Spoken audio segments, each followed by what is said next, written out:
Hello friends, ఎలా ఉన్నారు? ఈరోజు ఒక ఇంట్రెస్టింగ్ టాపిక్తో మీ ముందుకు వచ్చాను. బ్రహ్మంగారి కాలజ్ఞానం ప్రకారం 2024లో ఖచ్చితంగా జరగబోయేవి ఇవే. చరిత్రలో చాలామంది మునులు, ఋషులు కాలజ్ఞానం చెప్పారు. కానీ బ్రహ్మంగారి కాలజ్ఞానంకు ఒక ప్రత్యేకత ఉంది. బ్రహ్మంగారు చెప్పిన చాలా విషయాలు ఇప్పటి వరకు జరుగుతూ వచ్చాయి. బ్రహ్మంగారి కాలజ్ఞానం ప్రకారం 2024లో ఎలాంటి విధ్వంసాలు జరగబోతున్నాయో, బ్రహ్మంగారు అసలు ఏం చెప్పారో ఈ వీడియోలో తెలుసుకుందాం. శ్రీ పోతులూరి వీరబ్రహ్మేంద్ర స్వామి రాబోయే రోజుల్లో ఎటువంటి విపత్తులు సంభవిస్తాయో ముందుగానే ఊహించి కాలజ్ఞానాన్ని రచించారు. ఆ స్వామి చెప్పిన విధంగానే కాలజ్ఞానంలోని చాలా విషయాలు నిజంగానే మారాయి. భవిష్యత్తులో ఏం జరగబోతోందో బ్రహ్మంగారు చెప్పారు. తిరుపతికి వెళ్ళే దారులన్నీ మూసుకుపోతాయని ఆయన చెప్పారు. అలానే శ్రీ వెంకటేశ్వర స్వామి సంపదని 6 దొంగలు దోచుకుంటారని కూడా చెప్పారు. శ్రీశైలం మల్లికార్జునుడు భక్తులతో మాట్లాడుతాడని కూడా చెప్పారు. యాగంటి బసవన్న రంకె వేస్తాడు. మధుర మీనాక్షి జనాలతో మాట్లాడుతుంది. బనగానపల్లెలో పాత్రం మీద చింత చెట్టుకి బూజులు పూస్తాయి. రాయిదుర్గంలో రామచిలుక వీరధర్మాలను చెబుతుంది. శ్రీకాళహస్తి గుడిలో దోపిడీ జరుగుతుంది. మల్లికార్జునుడు శ్రీశైలాన్ని వదిలి వింధ్య పర్వతానికి వెళతాడు. పెనుగొండలో పెద్ద పులులు తిరుగుతాయి. నెల్లూరు సీమ నీటలో మునిగిపోతుంది. శ్రీ కుమారస్వామి ఆలయం వారం రోజులు మూసేస్తారు. అర్ధరాత్రి సూర్యోదయం అవుతుంది. బెంగుళూరులోని వైశ్యకులంలో శ్రీ మహాలక్ష్మి జన్మిస్తుంది. కంచి కామాక్షి కనులెర చేస్తుంది. తిరుపతిలో శ్రీవారి కుడిభుజం పగులుతుందని చెప్పారు. భవిష్యత్తులో కనకదుర్గమ్మ ముక్కుపొడకను గంగానది తాకుతుందని చెప్పారు. జల ప్రళయం ఏర్పడి నాగార్జున సాగర్ బీటలు పడితే కృష్ణానదికి వరదలు వచ్చి ఇంద్రకీలాద్రిని తాకే ఛాన్స్ ఉంది. అలాగే కృష్ణానది మధ్యలో బంగారు రథం పుడుతుందని, అది చూసిన వారికి దాని యొక్క కాంతి వల్ల కళ్ళు కనిపించకుండా పోతాయని కాలజ్ఞానంలో ఉంది. 2060 నాటికి ప్రపంచ జనాభా అంతా సగానికి తగ్గిపోతుంది. ఈశాన్య దిక్కున విషవాయువుతో ఎంతోమంది కన్ను మూస్తారని ఆయన చెప్పారు. అలాగే కొత్త రోగాలు, వైరస్లు మనుషులను అతలాకుతలం చేస్తాయి. ఇకపోతే రాబోయే 2024లో జరగబోయేది కూడా కాలజ్ఞానంలో ఉంది. చాలామంది మనుషులు 20 ఏళ్ళ కంటే ఎక్కువ కాలం జీవించి ఉండరని కాలజ్ఞానంలో ఉంది. 2024లో అక్రమ సంబంధాలు విపరీతంగా పెరిగిపోతాయని, ఇవి హత్యలకు దారి తీస్తాయని బ్రహ్మంగారు కాలజ్ఞానంలో చెప్పారు. అలాగే అన్ని వ్యవసాయ భూములు ధాన్యాన్ని ఉత్పత్తి చేయలేవు. దీంతో తీవ్రమైన ధాన్యం కొరత ఏర్పడుతుంది. 2024 నాటికి ఆకాశంలో కొత్త నక్షత్రం ఉద్భవిస్తుందని తన కాలజ్ఞానంలో చెప్పారు. అన్ని రకాల పండ్లు రసరహితంగా తయారవుతాయి. నెత్తురు కక్కుతూ రోగాల బారిన పడి జనులు కనులు మూస్తారు. మృగాలు కూడా ప్రాణాలు విడుస్తాయని బ్రహ్మంగారు కాలజ్ఞానంలో చెప్పారు. గోదావరి నదుల మధ్య ఆవులు గుంపులుగా కూడి ప్రాణాలు విడవడం జరుగుతుందని బ్రహ్మంగారు ముందే ఊహించి చెప్పారు. అలాగే విచిత్రమైన ఈత చెట్టు ఒకటి పుట్టి రాత్రులు నిద్రపోతుంది, పగలు మళ్ళీ లేచి నిలబడుతుంది.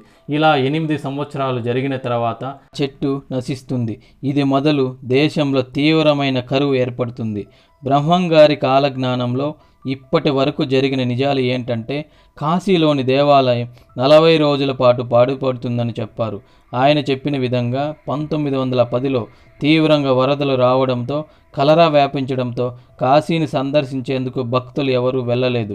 ఇక నీళ్లతో విద్యుత్ దీపాలు వెలిగిస్తారు అని చెప్పారు. అంటే మనం కరెంటు బల్బులను వాడుతున్నాం. అలాగే ఎద్దులు లేకుండా బండ్లు నడిపిస్తారని చెప్పారు. అంటే మనం ఎన్నో వెహికల్స్ నడుపుతున్నాం.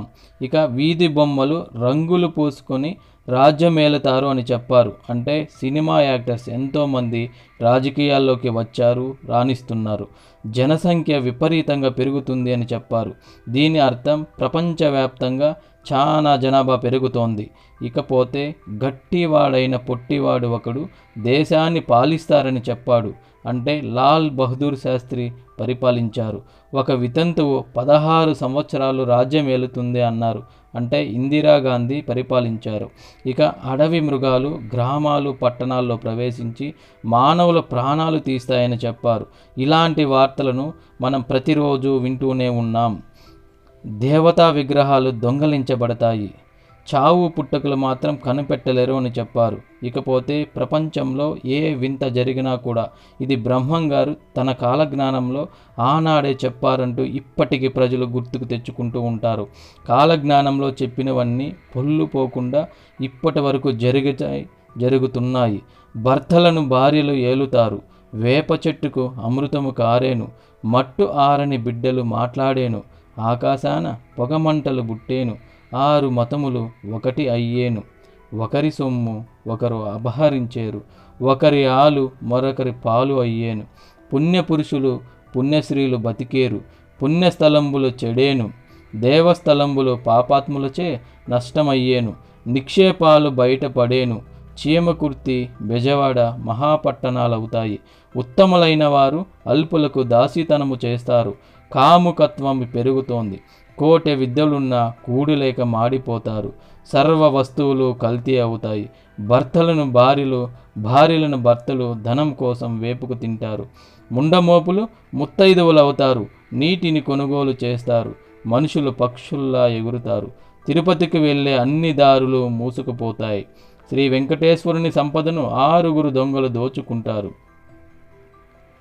శ్రీశైల మల్లికార్జునుడు భక్తులతో మాట్లాడేను, యాగంటి బసవన్న రంకె వేస్తాడు, మధుర మీనాక్షి జనులతో మాట్లాడుతుంది, బనగానపల్లెలో పాతర మీద చింత చెట్టుకు బూజులు పూస్తాయి, రాయదుర్గంలో రామచిలుక వీరధర్మాలను చెబుతోంది, శ్రీకాళహస్తి గుడిలో దోపిడీ జరుగుతుంది, మల్లికార్జునుడు శ్రీశైలాన్ని వదిలి వింధ్య పర్వతాలకు వెళతాడు, వెంకటేశ్వరుని దోపు పోయేను, ఈ దివ్య స్థలంబులలో 6 దుష్టులు పుట్టేను, కృష్ణ నడుమ బంగారు తేరు కనిపించేను, ఆ తేరు చూసిన వారికి కన్నులగానక పోయేను, ఒకరి దుఃఖము ఒకరి సంతోషముగా తమలో తాము నీతులు చెప్పుకొందరు, భ్రమరాంబ సమ్ముఖమున 2 తలల బంగారు ముసలి కనిపించేను, తిరిగి భ్రమరాంబలో ఐక్యమయ్యేను, చక్రాంకిత సంభవుడైన పరమహంస ఉదయగిరి శిఖరాగ్రమందు అమావాస్య నాడు ఎక్కిన ప్రజలు చంద్రగ్రహమని భ్రమిసేరు, ఆకాశము నుండి 2 బంగారు హంసలు వచ్చి పురములందు వనములందు సంచరించుతూ పాపాత్ములైన జనులు చూచి పట్టెదమని పోయి కన్నులగానక గిరగిరా తిరిగి లక్షోపలక్షాల ప్రజలు చచ్చేరు, ఇంద్రధనస్సు తూర్పు నుంచి పడమర దిక్కు వరకు ఆకాశమందు యోజన ప్రమాణము వెడల్పగా చంగాని కోక పట్టినట్టు కనిపించేను, కొండల యందు ఘనాం ఘనాం అని ధ్వని వినపడేను, ఎడ్లు దున్నపోతులు లేకుండా బండ్లు నడుస్తాయి, భారతదేశాన్ని విదేశీయులు పాలిస్తారు, మాచర్ల రాజులు మదవతి కారణంగా సమస్తము సమసిపోదురు, రాచరికాలు నశిస్తాయి, ప్రజలే ప్రభువులు అవుతారు, తిరుపతి పెద్ద పట్టణం అవుతుంది, ఉత్తర దేశాన మహాత్ముడు జన్మించి సత్య అహింసలను బోధిస్తాడు, నానాటికి వింతలు బుట్టేను, రాబోయే రోజుల్లో కలియుగాన 5000 సంవత్సరం పూర్తయ్యే కాలానికి కాశీలో గంగ కనపడదు, బెంగుళూరు కామాక్షమ్మ విగ్రహం నుంచి రక్తం కారుతుంది, వేప చెట్టు నుండి అమృతము కారుతుంది, శ్రీశైలానికి దక్షిణాన కొండల నుండి రాళ్ళు దొర్లిపడి జననష్టం జరుగుతుంది, పగిలిన రాతి ముక్కలు లేచి ఆకాశాన ఎగురుతాయని చెప్పారు. ఇక బ్రహ్మంగారి ఆయన జన్మ రహస్యం గురించి 5000 ఏళ్ల తర్వాత నేను శ్రీ వీరభోగ వసంతరాయుల అవతారము దాల్చి మళ్ళీ జన్మిస్తాను. ఈ సంఘటన జరగటానికి ముందు అనేక ఉత్పాతాలు విపరీత సంఘటనలు కనిపిస్తాయి. కాశీ అవతల గంటకీ నదిలో సాలగ్రామములు నాట్యమాడతాయి, మనుషులతో మాట్లాడతాయని చెప్పారు.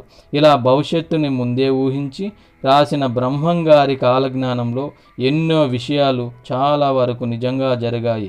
ఇక రానున్న రోజుల్లో ఎలా ఉండబోతోంది అనేది తెలీదు. ఎలా ఉన్నా కానీ విధి ప్రకారం జరిగేవి జరుగుతాయి. కాలంతో పాటు మనము ముందుకు వెళ్ళాల్సిందే. సో ఇది ఫ్రెండ్స్ ఇవాళ మన వీడియో. నెక్స్ట్ వీడియోలో వేరే ఇంట్రెస్టింగ్ టాపిక్తో మీ ముందుకు వస్తాను.